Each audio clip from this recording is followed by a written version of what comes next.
بنی اسرائیل میں ایک نوجوان تھا، وہ اتنا نافرمان تھا کہ لوگوں نے اس سے تنگ آ کر اس کو نکال دیا بستی سے۔ بستی سے نکلنا موت تھی۔ چند دن کے بعد اس کے اسباب ختم ہوئے، کھانا پینا ختم ہو، بائی کاٹ مکمل، نہ روٹی پہنچی نہ پانی پہنچا، سسک سسک سسک سسک موت کنارے آ لگا۔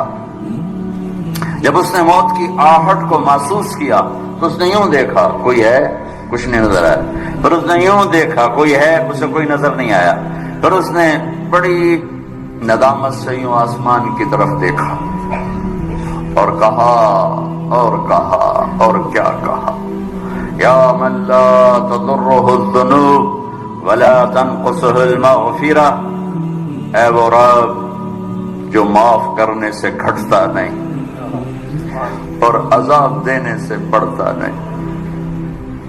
میں نے ساری زندگی تیری نافرمانی کی، مجھے سب نے چھوڑ دیا ہے، میری بے بسی پہ رحم فرما، میری آمد ہے، تو نہ مجھے چھوڑ کہ تیرے نیک بندوں سے میں نے یہ سنا ہوا ہے، تو بڑا مہربان ہے، مجھے نہ چھوڑ۔ یہ کہتے کہتے وہ مر گیا۔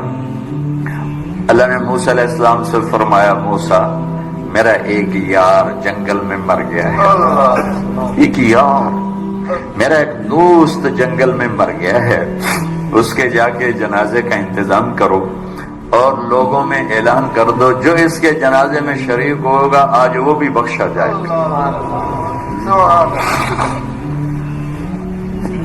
لوگ بھاگے، آگے دیکھا تو وہ بدماش، لوگ کھیلنے کے، موسیٰ کیا کہہ رہے ہو؟ یہ اللہ کا ولی ہے، یہ وہی ہے جسے ہم نے دھکے دے کے نکالا، یہ وہ ہے، یہ کہاں سے اللہ کا دوست اور ولی بن گیا، یہ کہاں سے یہ مرتبہ پا گیا؟ تو اللہ تعالیٰ سے موسیٰ علیہ السلام نے عرض کی، یا اللہ تیرے بندے یہ کہہ رہے تو یہ کہہ رہا ہے۔ تو اللہ تعالیٰ نے فرمایا وہ ٹھیک کہہ رہے ہیں، میں بھی ٹھیک کہہ رہا ہوں، یہ ایسا ہی تھا جیسے یہ کہہ رہے ہیں، لیکن جب اس پر موت آئی، اس نے دائیں دیکھا اسے کوئی نظر نہ آیا، اس نے بائیں دیکھا اسے کوئی نظر نہ آیا، پھر اس نے بے بسی سے مجھے دیکھا، میری طرف متوجہ ہوا۔ موسیٰ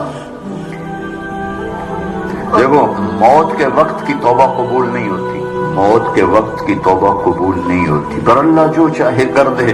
کہنے کا موسیٰ جب اس نے بے بسی سے مجھے دیکھا تو میری غیرت نے گوارا نہ کیا، جسے سب چھوڑ دے میں بھی چھوڑ دوں، میری عزت کی قسم موسیٰ اگر اس وقت یہ پوری دنیا کی مجھ سے بخشش مانگتا جس کے آنسوؤں کے طفیل میں پوری دنیا کو معاف کر دیتا۔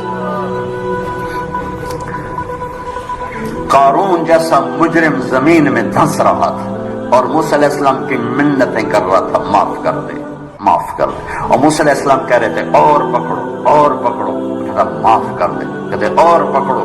جب وہ سارا زمین میں دھنس گیا تو موسیٰ علیہ السلام سے اللہ تعالیٰ نے فرمایا، موسیٰ بڑا مضبوط تھا تیرا دل، اتنی منتیں سن کر بھی تو نہ مانا، میری عزت کی قسم ایک دفعہ میری منت کرتا میں باہر نکال دیتا، تم پکارو تو صحیح، میں نہ آؤں تو پھر گلا دینا، میرے بنو تو صحیح، میرے بنو تو صحیح۔ حضرت عمر کے زمانے میں گویا گایا کرتا تھا، روٹی بناتا تھا، آواز بڑھاپا آ گیا، آواز ختم ہو گئی، لوگوں نے سننا چھوڑ دیا، روٹی بند ہو گئی، تو جنت البقیع قبرستان میں بیٹھا اللہ سے کہہ رہا، یا اللہ آواز دی تو روٹی بھی ملتی تھی، آواز گئی تو روٹی بھی گئی، تو مہربان ہے، ایک میرے فاقے پہ رحم فرما، میرے رزق کا بندوبست فرما۔ حضرت عمر رضی اللہ تعالیٰ عنہ مسجد میں سوئے ہوئے تھے، تو ان کو خواب میں آواز آئی، میرا ایک بندہ بقیع میں مجھے پکار رہا ہے، اس کی مدد کو پہنچو اے عمر۔ عمر رضی اللہ تعالیٰ عنہ ایسا اٹھے، خوف زدہ، نہ سر پہ ٹوپی، نہ پگڑی، نہ پاؤں میں جوتا، دوڑ لگائی جنت البقیع کی طرف۔ وہ بڑے میاں ایک جھاڑی کے پیچھے بیٹھا اللہ سے باتیں کر رہا تھا۔ جب وہ تیزی سے اندر داخل ہوئے تو قدموں کی آہٹ، اس نے پیچھے مڑ کے دیکھا تو عمر، اس نے کہا آ گیا عمر کوڑا لے کر پٹائی کرنے۔ وہ بھاگا اٹھ گیا تو عمر نے فرمایا رکو رکو رکو، میں خود نہیں آیا، بھیجا گیا ہوں۔ تو وہ کہنے لگا کس نے بھیجا ہے؟ کہا وہی جس سے باتیں کر رہے تھے اس نے بھیجا۔ تو اس کی ایک چیخ نکلی اور بیٹھ گیا، کہنے لگا میرے رب، ساری زندگی تجھے بھلایا، یاد کیا تو پیٹ کی وجہ سے کیا، اے اللہ، اور تو نے اس پر بھی لبیک کہا، اے اللہ مجھے معاف کر دے۔ اور اس کی چیخ نکلی اور جان نکل گئی۔ عمر رضی اللہ تعالیٰ عنہ نے خود اس کا جنازہ پڑھایا اور قبر میں اتارا۔ میرا ایک شاگرد ہے کراچی میں، اس کی مسجد کے ساتھ برابر ایک عورت لڑکیاں سپلائی کرتی تھی، غلیظ ترین کام، گندا ترین دھندا۔ اس شاگرد نے میرے بیان کی کیسٹ اس کے بیٹے کو دی کہ بھئی یہ سن لو، پہلے دوستی لگائی پھر کیسٹ دی تھی۔ وہ گھر میں سن رہا ہے، اس کی ماں آتے جاتے اس کے کانوں میں آواز پڑ رہی، وہ بھی آ کے بیٹھ گئی، سنتی رہی، کہنے کی دوبارہ لگاؤ، ساری سن، پھر کہنے ایک دفعہ اور لگاؤ، پھر ساری سن، پھر کہنے لگی یہ کس کی ہے؟ اس نے کہا مجھے بھی نہیں پتا کس کی ہے، مجھے تو مولوی صاحب نے دی ہے۔ اس نے بیٹے کا ہاتھ پکڑا، مسجد کے دروازے پر آ گئی، لوگ تراویح پڑھ کے نکل رہے تھے، بلا لیا بچے کو، امام کو بلایا، کہا یہ کیسٹ آپ نے دی ہے، کون ہے یہ؟ کہا میرے استاد ہے طارق جمیل صاحب۔ وہ کہنے کی انہوں نے توبہ کی بڑی اچھی بات کی ہے، کیا میری توبہ قبول ہو سکتی؟ کیا کام کرتی تھی وہ؟ میں دوبارہ زبان پہ لاتے ہوئے شرما رہا ہوں، کیا میری توبہ قبول ہو سکتی؟ کہا ہاں جی، وہ کہہ رہے ہیں اللہ کہہ رہا ہے تو قبول ہی قبول ہے۔ کہا اچھا پھر میں تیرے سامنے اللہ کی بارگاہ میں توبہ کرتی۔